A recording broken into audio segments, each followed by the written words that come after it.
নমস্কার বন্ধুরা,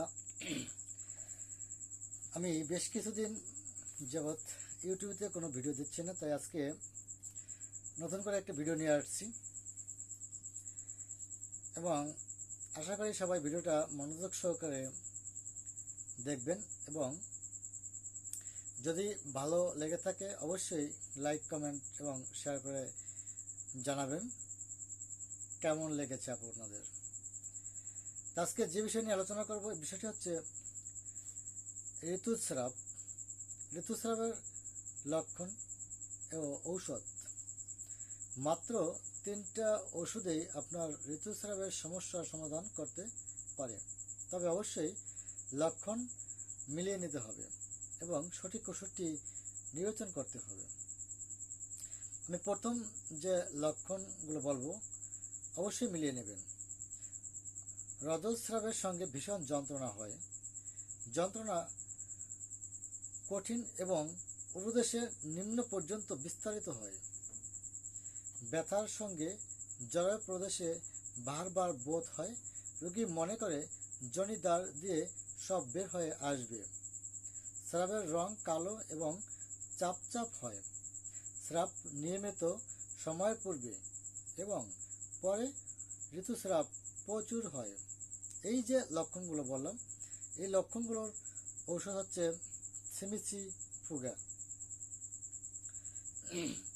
সিমিসিফুগা 200 ওষুধটি অরিজিনাল জার্মানি কিনে সেবন করবেন আশা করি।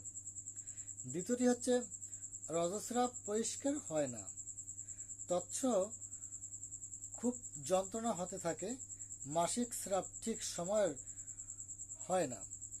স্রাবের সময় নিম্নদরে যন্ত্রণার সমস্ত শরীরে বারবার বোধ হয়।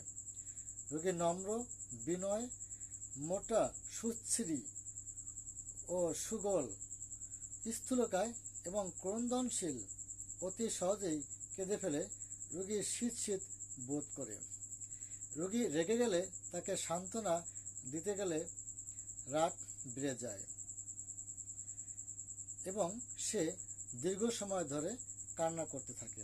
এই লক্ষণে পালসিটিলা 200 ওষুধটি সেবন করতে পারেন। 3 নম্বর ওষুধটি হচ্ছে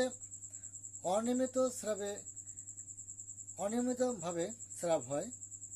কখনো সময়ের পূর্বে আবার কখনো সময়ের পরে হয়ে থাকে। কখনো স্রাব খুব স্বল্প সময়ে থাকে, কখনো দীর্ঘ সময়ে থাকে, কখনো প্রচুর হয়ে থাকে, কখনো অল্প হয়ে থাকে। এই লক্ষণ যদি থাকে তাহলে আপনি সিপিয়া 200 ওষুধটি সেবন করতে পারেন।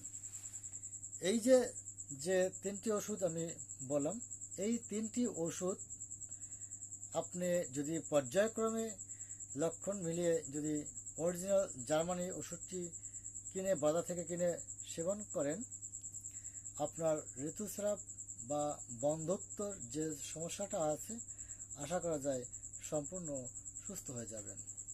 তবে ওষুধটি অবশ্যই অরিজিনাল জার্মানি বাজার থেকে সিলগালা কিনে নেবেন। যদি কারো প্রয়োজন হয়ে থাকে আমার সাথে যোগাযোগ করতে পারেন। আমার চেম্বারে ওষুধগুলো পাওয়া যাবে। অরিজিনাল জার্মানি আছে, বিটি আছে, এগুলো পাওয়া যাবে।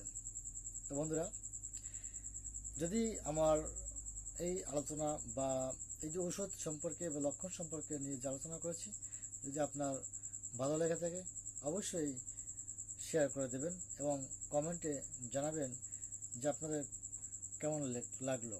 আর যদি কোনো বিষয়ে কোনো আলোচনা শুনতে চান তাও কমেন্টের মাধ্যমে আমাকে জানাবেন। সকলকে ধন্যবাদ।